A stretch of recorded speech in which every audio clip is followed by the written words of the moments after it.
Thank you so much. And congratulations with the film. As a Sonic superfan, I just wanted to say you guys absolutely smashed it. Yeah! Thank you. Absolutely Love it. Thank you very much. No, thank you guys. So from all 3 films released so far, what's the one quote that has really stayed with you guys?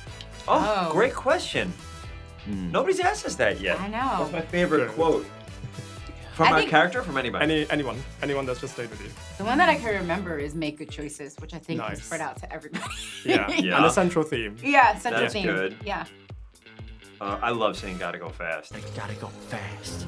Just because as a kid, it's such So a big iconic. one. For me, it's like, yeah. I remember the first time I had to say to the movie, I was nervous. Like, how am I gonna do it? Like, I've heard other people do it. Like, how am I gonna do it? And that one always. And anytime I have a voice note for a kid, if you end it with "gotta go fast," they lose their minds. Oh, So I love it. that's for Sonic. That's for mine. Those are the viral moments. I can't really think of any. Yeah. I know. It's also brilliant. There's a lot. What about the speech on the boat? You did a beautiful speech on the boat in the second nice one. little Remember Can you that do it one? right now? Can I choose the whole speech? Yeah, do the whole of course, speech. of course. Yeah, I think the whole speech on the boat. I can take care of myself. Sonic, taking care of yourself is not what being a hero is all about. It's about taking responsibility for other people. And right now, whether you want to hear this or not, you are still just a kid. You got some more growing up to do before you're ready to be the big hero. But trust me when I tell you, there will come a time when your powers will be needed. But you don't choose that moment. That moment chooses you. It's emotional. Not just one line. That's the entire smart. speech. The entire speech. Yeah. Yeah, I was very sad they cut There it we down. go. It was about 12 pages at first. Yeah, We that's got right. it. Whittled it down to a tight 10. Excellent lines. One of the things that I loved is that this film is full of Easter eggs and brilliant surprises. Which one was the hardest for you to get into the film that you're really, really proud for fans to see? I feel like the Chow Garden restaurant, it was kind of like, when you look back, it seems so simple. But at the time, I just remember thinking, oh, like the Chow are such popular characters, people love them, but how are you gonna get them into a movie? And then I realized, we're in Tokyo. Tokyo has all this great anime culture and these restaurants and cafes that have these, really fun themes. And like, why not just turn them into these giant mascots in a restaurant setting, and like, we could have a whole action set piece there. It'd be hilarious.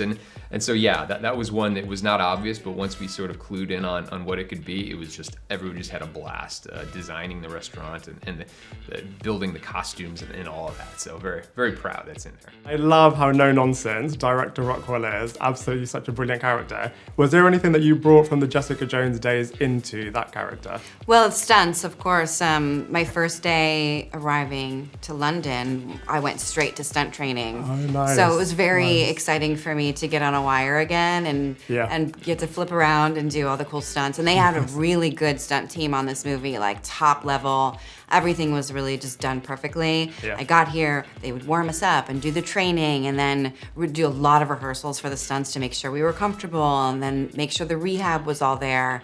Because we were getting beat up, when you're on the wires there, it's hard on your body. And I feel like this stunt team was like very impressive and very welcoming. I think they were excited to have me because they knew I had experience. And so I was like, yes, let's do this. Nice. It was so fun. And you're all such great comedians. How do you approach a comedic scene to really get a laugh out of the audience? I know I'm not a comedian. You're funny. Yeah. Oh yeah, thank you. You're very funny. Tika, come on, take that. Yeah. You've been in so many movies that had you have to be so that's funny true. in. Oh my gosh, thanks, All right. Ben. Yeah. So I want to know what you do to an audience. What was the question? How do you get a laugh out of the audience? What's I don't what's think the it's about magic? getting a laugh out of the audience. I think it's about being in the scene and being present, and then whatever chemistry you have. Like, we have like this one, I feel like there's a lot of bickering, funny stuff between us. And because we actually hang out outside of just set, and he's actually one of my favorite people in the world. And so I think that allows me to poke more fun at him, and be back and forth with him. Nice. You know what I mean? Nice, so nice. I think we're just comfortable with each other now, and we know the characters, and it's not to play to the audience, but it's to bring them in. Because I feel like if you're trying to be funny, you're not funny. It's not gonna be. Yeah, you can't really be winking at the audience too much. Yeah. Right? I have this rule that you never want to indicate the comedy Yes. too much, right? Yes. Like there's absurd circumstances, but you treat it with like you're doing a drama. Yeah. And then the comedy will come because of your conviction towards certain moments. But Ask the comedian. I think that if we're in these are great. It's all timing. Yeah. It's timing. He's like, that's awesome, but here's what it is.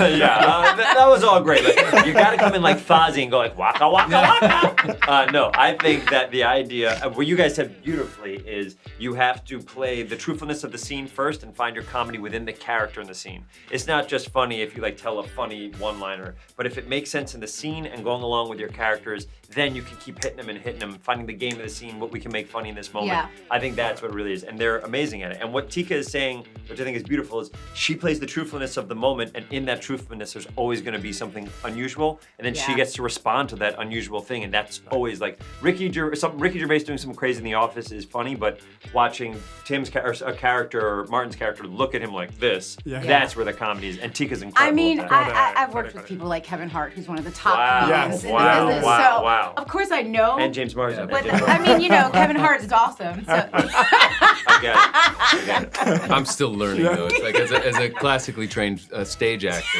Well, you were hilarious in Dramatic X-Men. stage. You were very funny. Iconic. True. See, Cyclops is Iconic. That's the word. Not funny. You Iconic. have to play it like you don't know it's funny, Yeah. and then they'll laugh at you. Never let them see your eyes. Yeah. That's what you say. Yeah. The trick to comedy is never let them see your eyes. Wear a thing over your eyes. I love that. And how do you think Cyclops would deal with Shadow? Ooh, great question. There's only one thing Cyclops could do, so let's hear it. Don't mess with my woman. He knows more about the character than I do. Yeah. I think he would just punch a hole through him. Yeah. Really? He wouldn't use his vision? Well, that's what I mean. With his my man. concussive beam of force. I got this one. I got this one. It's the only thing he can do.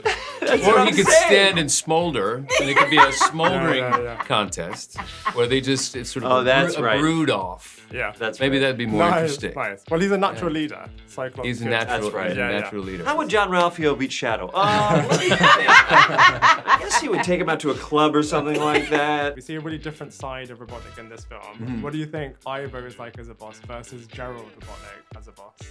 Oh, I mean, you think Ivo's bad, and then you see Gerald, and there's like, that's how you know. You didn't think it could get any worse, and then you're just like, oh, does this run in the genes? How important do you guys think the family dynamic is in terms of bringing up kids, as we see very different paths for both Sonic and for Shadow? Yeah, no, I love that there's, that there's a family, and it's like all of these like misfits have kind of come together and found each other and formed their own silly little family, and there's a dog. I love all of Tails' interactions with Ozzy. Those are the best. And every time, because I have two giant dogs and they're my babies. I think I have more pictures of my dogs on my phone than my kids.